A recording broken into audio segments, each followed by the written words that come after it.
Hello everyone, Elizabeth Pozzialdo here.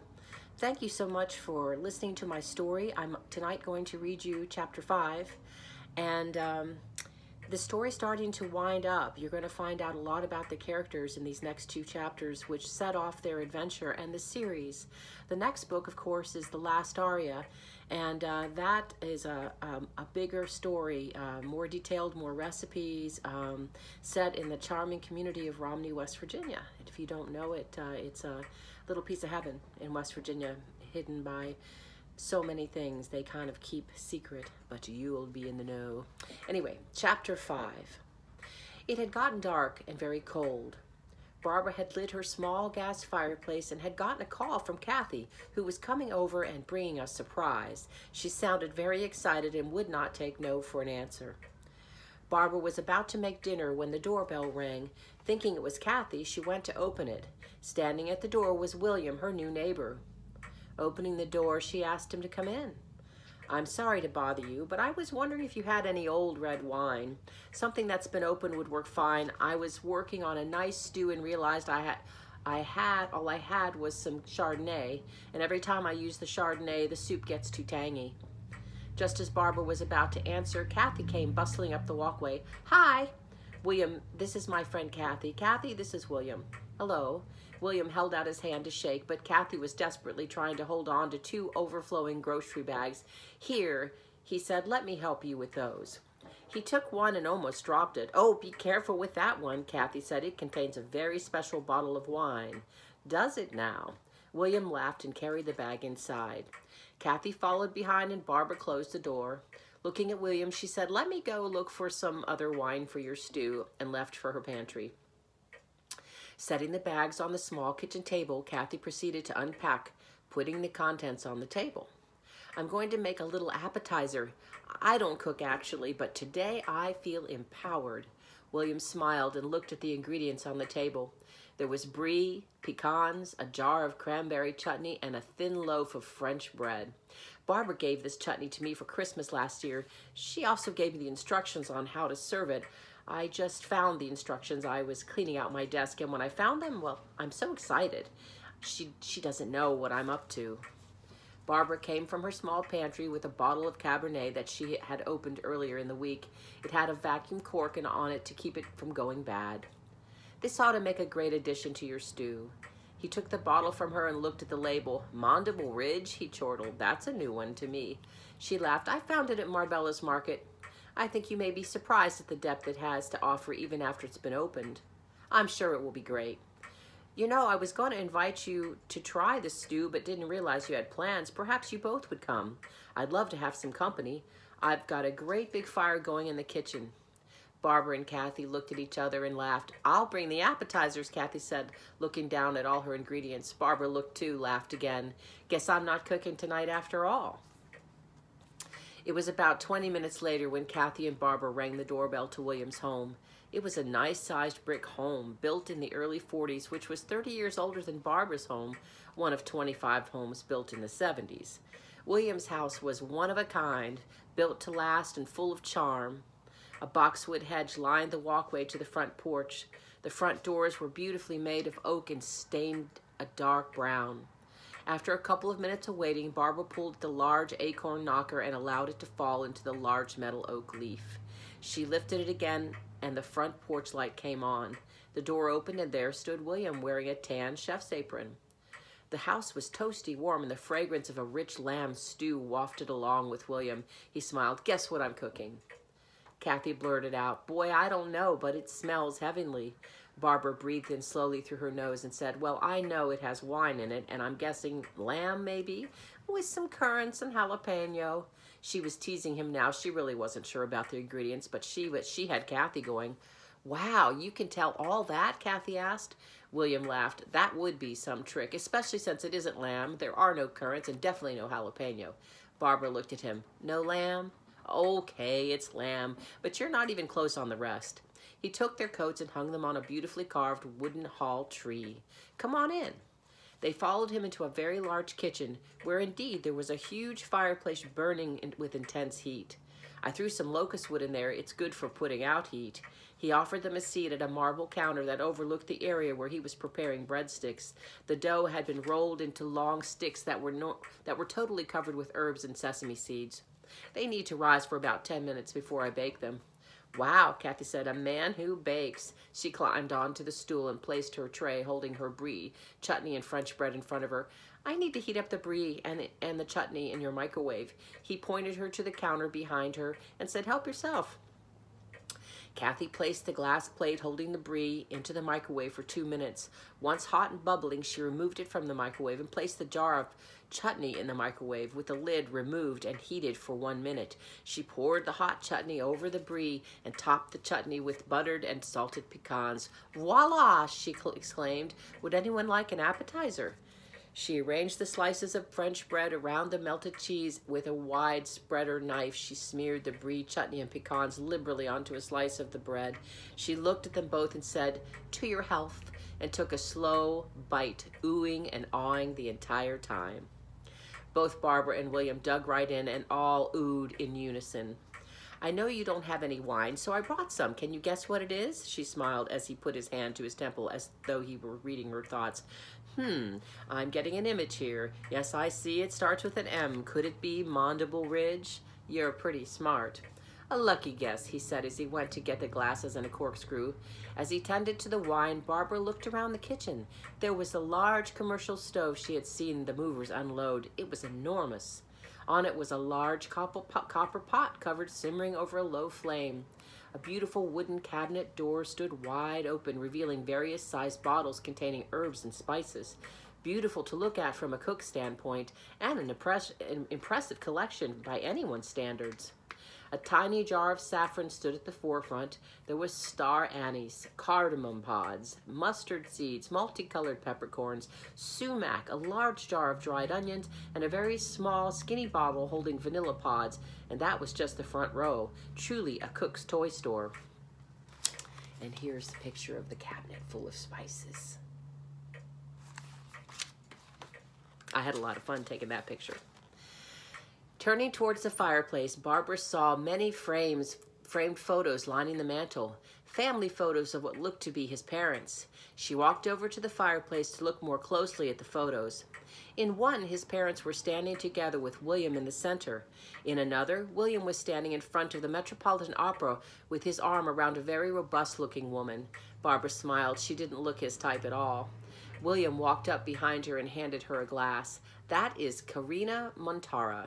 She sings with the New York Opera. He grinned and looked at Barbara. I met her when I was working on my first book. I still hear from her from time to time. She travels a lot. Barbara smiled and directed her attention towards the family photo. Those are my folks, he said as he pulled down the metal frame. I kind of thought they might be. Well, it's not like I look like any of them. Oh, I don't know. You have your mother's eyes, she said, and she sipped her wine. Well, maybe I do, but this lady who raised me and cared for me is not my birth mother. I was adopted. Barbara looked at the photo. It was hard to make any determinations of how closely he resembled the people in the picture. It was a small picture, and the fireplace was so bright. He took the photo from her and placed it back onto the fireplace mantel. My adopted mother told me right before she died. I had no idea and no reason to wonder. She told me my folks had to give me up because they couldn't afford to keep me. Can you imagine giving up a child because you couldn't afford to keep it? That had to be rough, but the times were rough back then. He headed over to the stove and pulled the large copper lid off the slow simmering stew. Barbara walked back to where Cathy was sitting. She had not stopped eating the chutney and was still in a state of bliss. Stew's almost ready. We can eat it in the library. It's getting way too warm in here with that blast furnace fireplace. But believe it or not, it keeps my heating bill down. This place costs a mint to heat. He ladled the lamb stew into 3 stoneware crocks and pulled the crusty breadsticks out of the oven, placing them in a rustic basket lined with a linen napkin. All this was placed on a large enameled black tray with a golden flower motif and taken to the library. The library was beautiful. Real wooden panels covered the walls where the bookshelves weren't. There was a beautiful oriental carpet with colors of deep red and gold under their leather wingback chairs that were placed around a large square ottoman. William set the large tray. I like the descriptive large, obviously. It's been a while. It's my first book. William sat the large tray onto the ottoman and said, "I hope you like opera." He walked to the CD player and flipped a switch. The humming aria from Puccini's Madame Butterfly played quietly. They sat and started their stew. It was wonderful and perfect for a cold winter's night. The rich, bold flavor of the lamb was complemented by the robust red wine, and while there were no currants in the stew, there were raisins and snow peas, onions and carrots, mushrooms and rosemary. The broth was like a thin gravy. It coated the back of the spoon just enough to make the texture seem very decadent on the tongue. Barbara was the first to speak. "This stew is really delicious. The lamb is so tender," Cathy piped up. "How long does something like this take to make?" He laughed. "If you have to ask, then forget it." Barbara laughed too, knowing Cathy the way she did. Barbara couldn't help but marvel at the number of cookbooks William had lining the shelves. She was dying to take a closer look. She soaked the last bit of broth from her bowl with a thirsty breadstick, popped it into her mouth, and got up. Making her way to the shelves, she was amazed some of the books were very old. As she scanned the shelf below where she started, her eyes stopped at a grouping of newer books called Finding Your Roots Through Foods. The title was interesting enough, but the author stopped her dead. William Helmsley. She looked over at him and he smiled and continued eating his stew. "This is you, isn't it?" "Guilty as charged." "Why didn't you tell me you wrote cookbooks?" "Well, for one, I've only seen you 3 times, and each time you leave before the subject comes up." Barbara was a little embarrassed. "I had no idea." William had finished his stew as well and placed his bowl onto the tray. Cathy was savoring every last drop of broth and was now on her 3rd breadstick. "Imagine that. I'm eating a meal prepared by a chef and a cookbook author." Finishing up, she too placed the bowl on the large tray, picked it up, and headed to the kitchen. "You know, that pea soup was an inspiration, literally. I've had many kinds, but the smoked turkey really added a wonderful dimension to your soup." She looked at him closer than she had before. Something in his face looked so familiar, like she'd known him for years. "Okay," he said. Now you know what I do. What do you do?" She pulled one of his books out from the shelf and went to sit down. "I do a lot of things. I do technical writing for a local printer manufacturer here in town. I'm an independent contractor. I do some editing at the local paper, and I'm writing a cookbook." She couldn't believe she'd said it, but it just slipped out. "You're writing a cookbook?" "Yeah, funny, huh?" "Why funny?" "Well, it's just that I've noticed a lot of coincidences since you've moved in." She was not quite sure how to go from there, but he egged her on. "What coincidences?"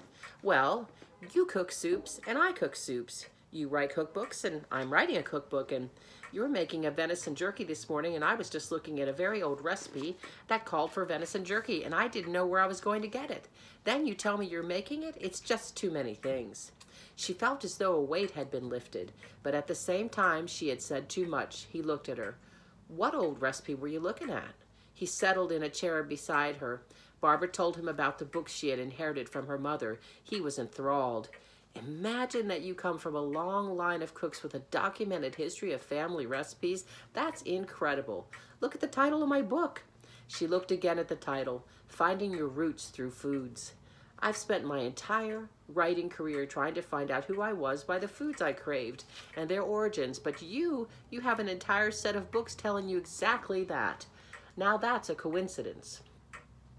The evening ended soon after coffee was served. Cathy had to get up early for work and was quite beside herself with all she had eaten. They both thanked William for a wonderful meal and headed down the frozen driveway to Barbara's house.